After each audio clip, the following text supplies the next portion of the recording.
2, 1. Next topic is physical therapy for dancers. I want to ask Dr. Cole, besides the Bulls and White Sox and all the teams you do around the Chicago area, sports teams, you also do something with a dance company, don't you, as far as Midwest Orthopedics at Rush? We do. We've taken care of the Joffrey for about 2 years now. Simon Lee is the main physician who organizes the medical team. He's done a great job with it. We've had some amazing interactions with them. On the science side, we're looking at motion analysis and computer imaging for looking at movement patterns to maybe prevent overuse injuries and to help provide feedback to these dancers in terms of posture and form and things like that. It's pretty amazing. And I think, I've had the privilege of working with a variety of athletes, and I've taken care of a lot of dancers because they don't get a lot of shoulder problems, at least coming to me, but I've seen a lot of significant knee injuries. And I know Simon Lee, who's one of our foot and ankle specialists, sees a lot of foot and ankle problems in these athletes. And we'll cover we'll go and we'll cross cover one another, the different the events. And I think the first time I covered one of the performances, someone comes to the seat, and Rachel, I don't know if you were there. We're gonna have Rachel on from Athletico, who's one of the therapists who travels with them. But someone comes to my seat and says, so and so is bleeding from his chin, and you go down, and I think he hit like a coat rack or something in the back. Wasn't even injured while he was dancing, and this guy is like 6'5" or 6'7". I would have thought I was in the Bulls training room. 100 pounds. He's probably, besides Ben Gordon, who had like 2% body fat, probably the most fit human being. I mean, it was like a Roman god. I know it was really amazing. And and then we had no stitches, so we had to send him to the emergency room. Goodness. But it was just a little cut. It was a nothing. But anyway, really nice guy. But they're tremendous. They're amazing athletes. Well, let's bring on Rachel Wise. She is a physical therapist with Athletico and also the Joffrey Ballet. She does physical therapy for dancers. She tours as a physical therapist with the dance company. And Rachel, thanks so much for joining us here on this Saturday morning Sports Medicine Weekly. So tell us, first of all, how is being a physical therapist for a dance company, how does that differ from being a physical therapist for a sports team?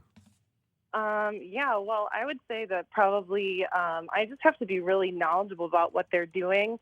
They do so many various types of dance throughout the year. They could be doing a classical ballet versus hip-hop, walking on stilts in their bare feet, in point shoes. So really kind of having a good knowledge base about what they're doing at the time and being able to adapt and kind of help them shift from one type of movement to the next is really, really important. Were you a dancer? I was a dancer back in the day. What did you do? I did mostly ballet, but I also did modern, and jazz, and tap, but mostly ballet. And are you are you full time with them? So we have 5 therapists who work with them at the moment. So we will kind of alternate days that we go and help cover on site. And then a couple of us also tour with them throughout the year. I mean, I was kind of amazed when we did an event with Rush at the Joffrey where we set up a motion analysis lab, and I had a chance to speak with a couple of the dancers and just hear about the length of time that they dance for, the number of I don't know if you were there, if you remember his name. He would probably have no problem because he's a great guy. He was talking about the number. Oh, the director. He's the director? Ashley Weeder. Ashley, awesome guy. And he shared with us all of his surgeries, and he reminded me of Mike Ditka when we had him on the show going through all of his injuries. It was pretty insane, the number of sort of overuse, repetitive trauma, and these were degenerative things. He's a young guy. And I think, it just gave me a new respect for when you think about it, these guys, this is their craft. These guys are they're like racehorses.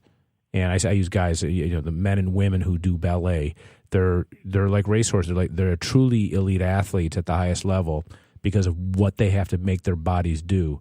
And give us the top 3 things that you're seeing in these individuals. Well, there would be things that you may expect, like ankle sprains, tendinopathy in your feet, ankles, knees. But they also get some, a little more out-of-the-box type things like rib subluxations for the women because they're partnered through their rib cages. We get some rotator cuff tendinopathy from the men because they have to lift the women over their heads repetitively. And then obviously back pain because they have to bend forwards and backwards to all these extreme ranges of motion. So Yeah, we're they visiting put a with lot of stress on their bodies.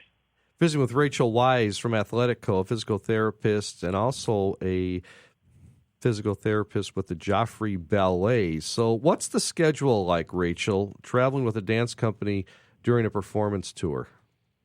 It could be pretty busy. So travel days, the dancers aren't allowed to dance on days that they travel. So depending on how far we have to go, it can be a couple hours to the entire day. But on the days that they are dancing and performing, I work with them in the mornings for their rehearsals, so usually 3 to 4 hours in the mornings. And then I come back 2 to 3 hours before their show, work with them then, and then I stay throughout the entire show to make sure that everyone is safe and, feeling good while they're dancing. So it can be an entire day from 9 a.m. to 10 p.m. with a few breaks here and there.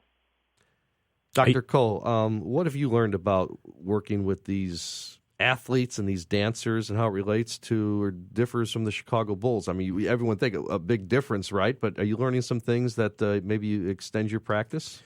It's I think that